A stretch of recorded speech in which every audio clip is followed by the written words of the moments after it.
Hello everyone, welcome back to my YouTube channel Mina kitchen blog. আমি মিনা। আজকে তোমাদের কাছে চলে আসলাম পটলের একটা দুর্দান্ত স্বাদের নিরামিষ রেসিপি। কম বেশি তোমরা পটলের এই রেসিপিটা সবাই জানো। আর আজকের এই রেসিপিটা হচ্ছে দুধ পটল। তবে এটা আমি গরুর দুধ দিয়ে করিনি, এটা আমি করেছি দোকান থেকে কিনে নিয়ে আসা গুঁড়ো দুধ দিয়ে।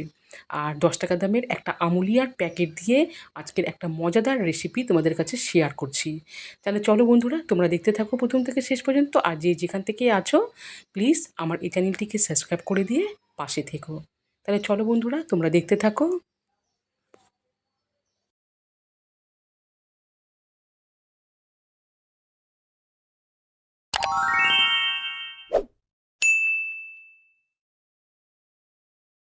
তাহলে এই দুধ পটল রেসিপি বানানোর জন্য আমি একটি পাত্রে গোটা কয়েক পটল নিয়েছি। আর এই পটলগুলোকে আগে থেকে আমি জল দিয়ে ভালো করে ধুয়ে নিয়েছি।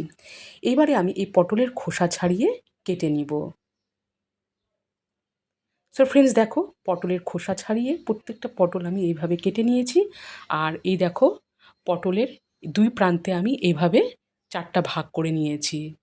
এই দেখো, তোমরা দেখে বুঝতে পারছো পটলের কাটার প্রসেসিংটা কিন্তু ঠিক এরকম হবে। এরপরে আমি পটলের মধ্যে সামান্য পরিমাণে লবণ দিয়ে দিচ্ছি আর দিয়ে দিচ্ছি হলুদ। লবণ আর হলুদ দিয়ে এই পটলগুলোকে আমি ভালো করে মেখে নিব।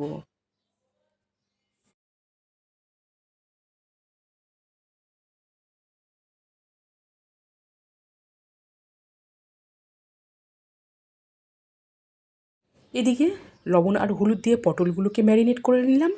আর এদিকে ওভেনে বসিয়ে দিয়েছি কড়াই। এখন আমি কড়াইয়ে দিয়ে দিচ্ছি সরিষার তেল। আর প্রথম থেকে শেষ পর্যন্ত এই রান্নাটিতে আমি সরিষার তেলই ব্যবহার করব। তোমরা চাইলে সাদা তেল দিয়েও এই রান্নাটি করতে পারো। তেল গরম হয়ে গেলে ওভেনের আঁচটাকে একদম কমিয়ে রেখে এই কেটে রাখা পটলগুলো আমি দিয়ে দিচ্ছি। হালকা আঁচে আমি নেড়ে নিচ্ছি পটলগুলো।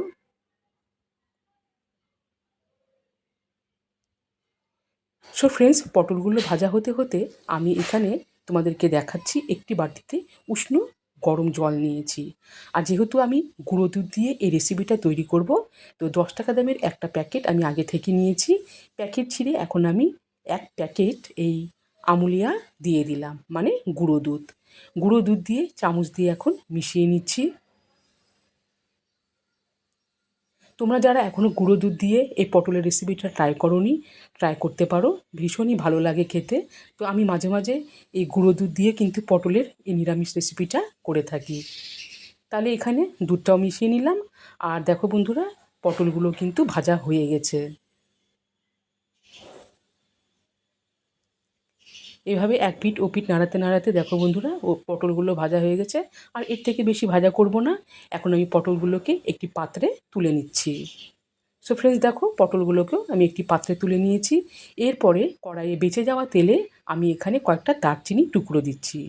তোমরা চাইলে এখানে দারচিনি, এলাচ আর লংও দিতে পারো। তো আমি দারচিনি টুকরো দিয়ে দিলাম। ভাজার হয়ে গেলে এখানে আছে 1 চামচ আদা আর কাঁচা লঙ্কার পেস্ট। আদা আর কাঁচা লঙ্কার পেস্ট আমি নাড়িয়ে নিচ্ছি। আর তার সাথে দিয়েছিলাম আমি জিরে গুঁড়ো। আবারও আমি একটুখানি জিরে গুঁড়ো দিচ্ছি। এই জিরে গুঁড়ো দিয়ে আমি নাড়িয়ে নিচ্ছি।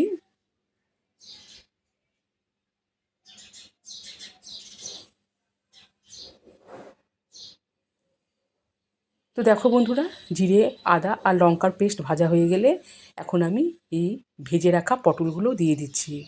ওভেনের আঁচটাকে কিন্তু আমি কমিয়ে রেখেছি। এইভাবে আমি পটলগুলোকে আবারও কয়েক সেকেন্ড এইভাবে নাড়াচাড়া করে নিচ্ছি। কিছুক্ষণ নাড়াচাড়া করার পর এবারে আমি দিয়ে দিচ্ছি লবণ। যেহেতু আগে আমি লবণ হলুদ দিয়ে ম্যারিনেট করে নিয়েছিলাম পটলগুলোকে, তো সামান্য পরিমাণে লবণ আর হলুদ দিয়ে দিচ্ছি। লবণ হলুদ দিয়ে আবারও নাড়িয়ে নিচ্ছি।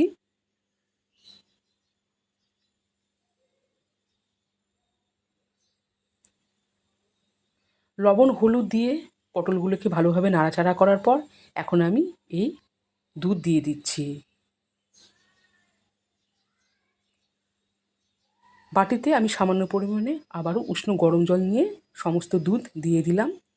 এবারে আমি ওভেনের আঁচটাকে হাই হিটে রেখে দিচ্ছি। আর দেখো বন্ধুরা, এবারে দেখো পটলগুলোকেও নাড়িয়ে নিচ্ছি যাতে বেশ ভালোভাবে মিশে যায়। ওভেনের আঁচটাকে হাই হিটে রেখে দিয়ে আমি এখন ঢাকা দিয়ে রেখে দিলাম। ফিরে আসবো কিছুক্ষণ পর। সো ফ্রেন্ডস, ফিরেও আসলাম কিছুক্ষণ পর। আর আগে আমি 2-1 বার পটলগুলোকে ঢাকনা খুলে নাড়িয়ে নিয়েছি। তো দেখো বন্ধুরা, এরকম গ্রেভি অবস্থা কিন্তু আমি পটলের রেসিপিটাকে নামিয়ে নেব। এবার নামানোর আগে আমি দিয়ে দিচ্ছি চিনি। আর এটা এরকমই গ্রেভি খেতে কিন্তু এই রেসিপিটা বেশ ভালো লাগে। আর দিয়ে দিচ্ছি এখানে ঘি। এই ঘিয়ের পরিমাণটা তোমরা বাড়িয়ে বা কমিয়েও দিতে পারো। আর দুধ পটলে এই ঘিয়ের গন্ধটা ব্যাপক লাগে খেতে। আর নামানোর আগে তোমরা চাইলে এখানে গরম মশলার গুঁড়ো অ্যাড করতে পারো, তবে এখানে আমি দারচিনি দিয়েছি। এই দারচিনির গন্ধটাও কিন্তু বেশ ভালোই যায় দুধ পটলে। তাহলে এই রেসিপিটাও এখন রেডি। এবারে আমি ওভেনের আঁচটাকে নিভিয়ে দিয়েছি আর কিছুক্ষণের জন্য আমি আবারও ঢাকা দিয়ে রেখে দিলাম।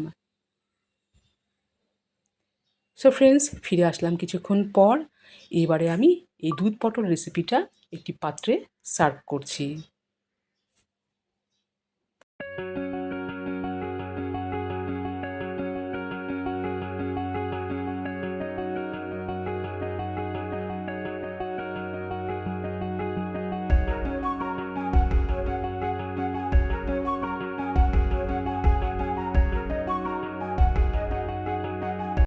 তাহলে বন্ধুরা, কমেন্ট করে জানাও আজকে এই দুধ পটল রেসিপিটা কেমন হয়েছে। তোমরা এটা গরম ভাতে বলো, গরম পোলাও, ফ্রায়েড রাইস, লুচি, পরোটার সাথেও পরিবেশন করতে পারো। দারুণ লাগে খেতে। আজকের মতো এ পর্যন্তই। আর কি বলবো, প্লিজ তোমরা সাপোর্ট করো আমাকে। তাহলে আবারও দেখা হচ্ছে অন্য এক রেসিপির সাথে। সবাই ভালো থেকো, সুস্থ থেকো।